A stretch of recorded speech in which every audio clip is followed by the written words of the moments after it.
Coucou, j'espère que vous allez bien. Aujourd'hui, j'ai envie de venir vous partager quelque chose. Une prise de conscience très forte que j'ai eue là récemment. Et je sens que c'est important parce que je pense que je ne suis pas la seule à vivre ça.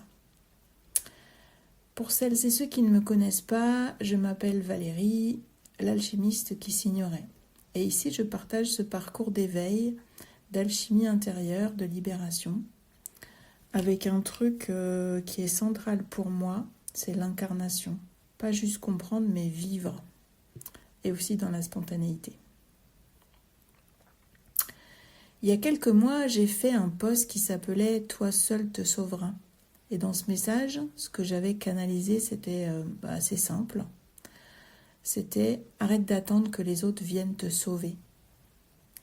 Personne ne viendra faire à ta place ce que toi, tu dois faire de l'intérieur.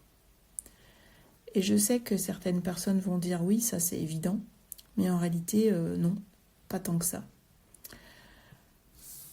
Parce que beaucoup de gens n'ont pas conscience qu'ils sont encore en attente d'un signe, en attente que l'autre change, en attente que la vie fasse le boulot à leur place.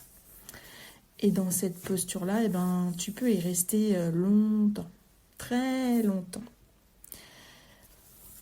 Et je le dis pas juste comme une idée, je le dis parce que c'est du vécu, parce qu'à un moment donné, j'ai été dans cette posture-là. Donc je sais exactement ce que c'est. Donc ce dernier message, c'était vraiment ça. Responsabilisation, décision, action intérieure, se choisir. Personne ne viendra nous sauver si nous, on n'agit pas. Et aujourd'hui, j'ai une autre prise de conscience qui va encore plus loin. Parce que je vois que en ce moment,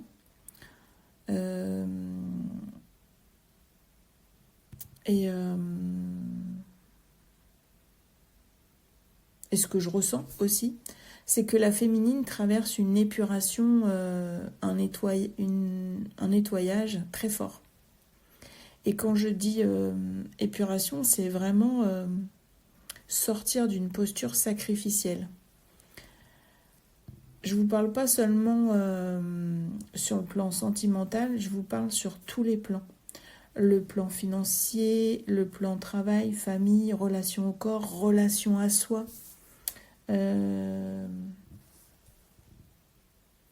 L'environnement,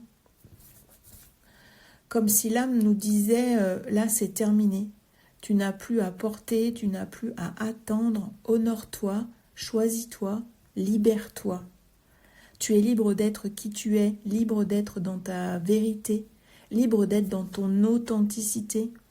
Tu as toute ta place et tu n'as plus à t'effacer pour être aimé. Et là, j'aimerais faire une référence importante parce que ça m'a énormément parlé. Pascal Montagnac, dans une de ses vidéos, explique que dans les couples alchimiques, pendant très longtemps, c'est la féminine qui porte la charge du lien. Vraiment, ça a résonné pour moi, je suis complètement OK avec ça. Parce qu'effectivement, très souvent, dans ces parcours-là, la féminine s'éveille en premier, elle comprend en premier et elle nettoie en premier. Elle libère le transgénérationnel, elle libère du karmique, des blessures émotionnelles, elle fait un gros travail intérieur, parfois en conscience, parfois pas. Après, c'est en fonction de l'histoire de chacun.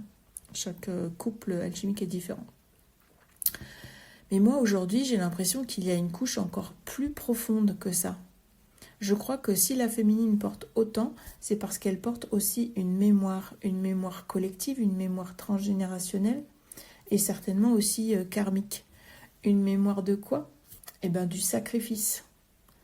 La féminine, elle a été conditionnée pendant des siècles à s'effacer, à se taire, à porter, à servir, à endurer, à se sacrifier, à se mettre en dernier en fait.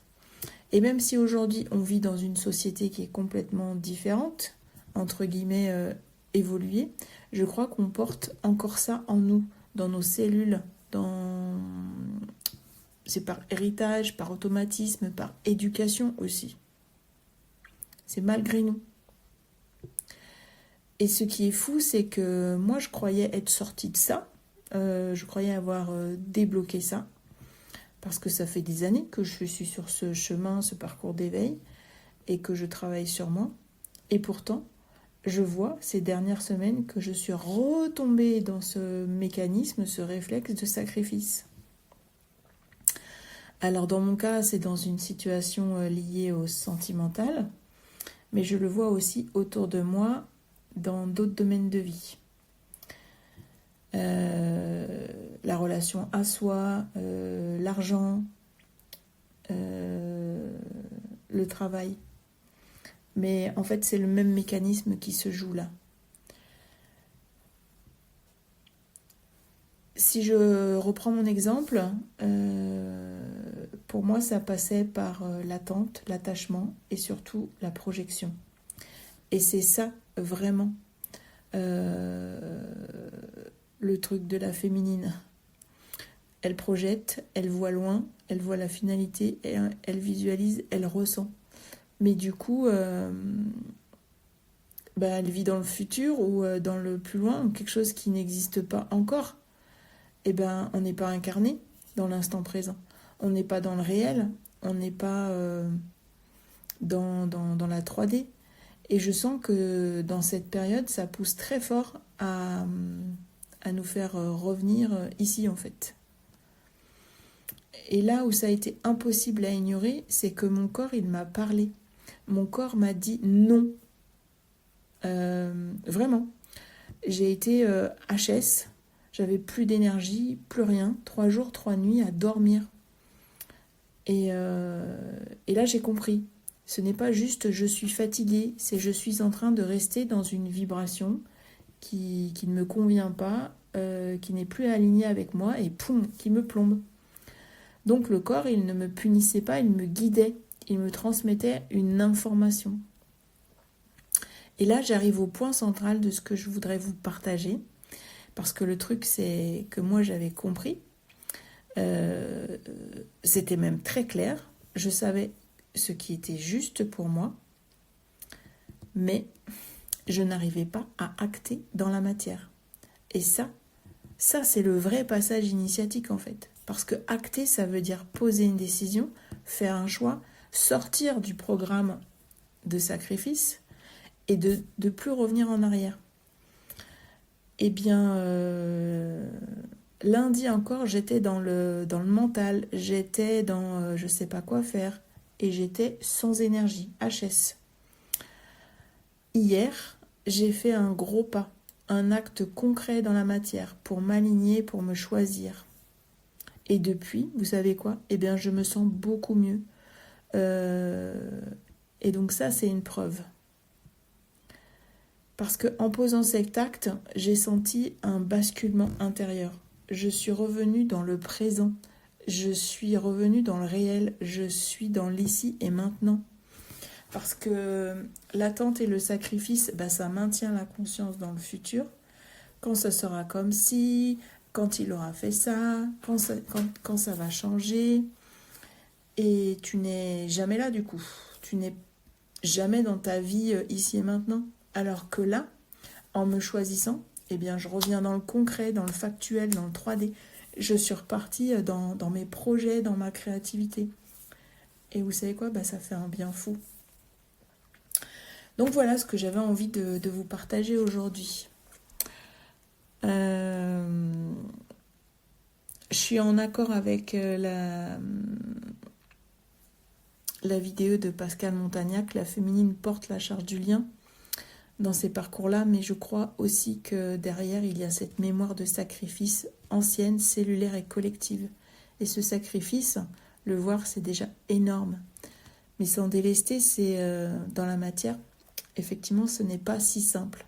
Parce que ce sacrifice, en fait, il est inscrit en nous, dans les lignées, dans l'inconscient, dans les habitudes, dans les automatismes, et parfois même dans une certaine idée de l'amour. Mais aujourd'hui, ça remonte, parce que c'est le moment, parce que l'âme nous pousse, parce qu'on ne peut plus continuer à se quitter soi-même.